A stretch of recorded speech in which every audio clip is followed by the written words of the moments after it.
In this video, I will show you how to add form validation in Angular. Here I have a form where I can input any string, click the submit button, and see the value passed in the console.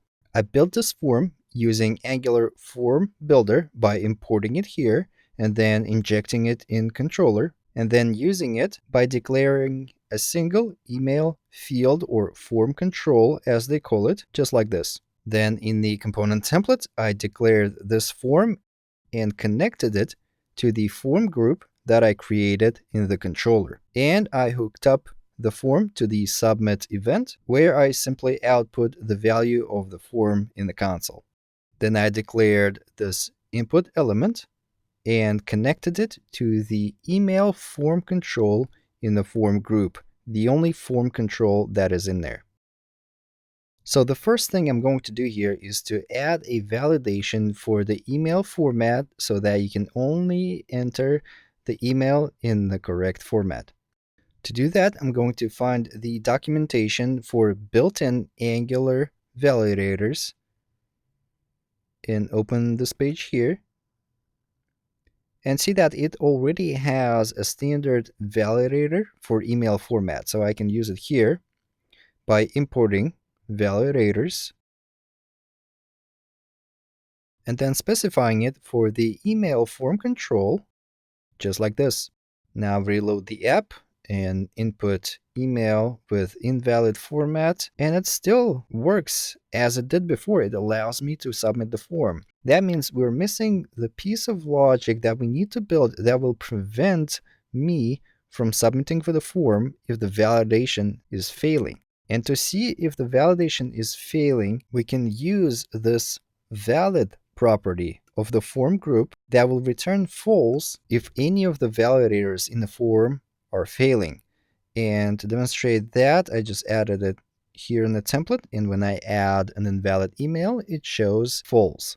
So I'm going to use it by binding to this native disabled property of the submit button by passing the value of whether the form group is valid or not.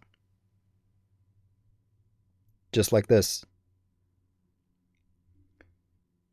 And now when I input an invalid email, it properly disables the button. Now it would be nice to show a friendly message to the user explaining why the button gets disabled. For that, I'm going to check what the form group builder returns as a result of calling it. And here it shows that it returns an object of form group. So I'm going to search for it in Angular documentation and find its API. And if I scroll a little bit, I'll see that it has this get method that allows me to get a reference to any of the declared form controls, the email in our case. So let me show you how you can use it. In the template, I'm just going to add the string here, and I'll say signupform.get to get the reference to the email form control.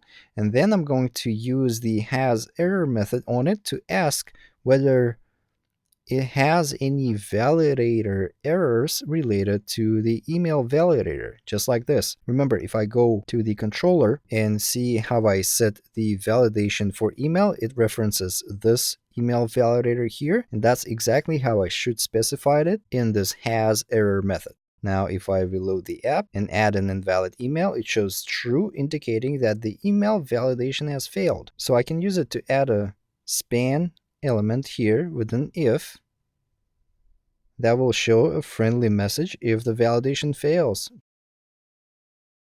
just like this. Now reload the app, enter invalid email, and it shows the friendly message to the user. Let me just add this line break here.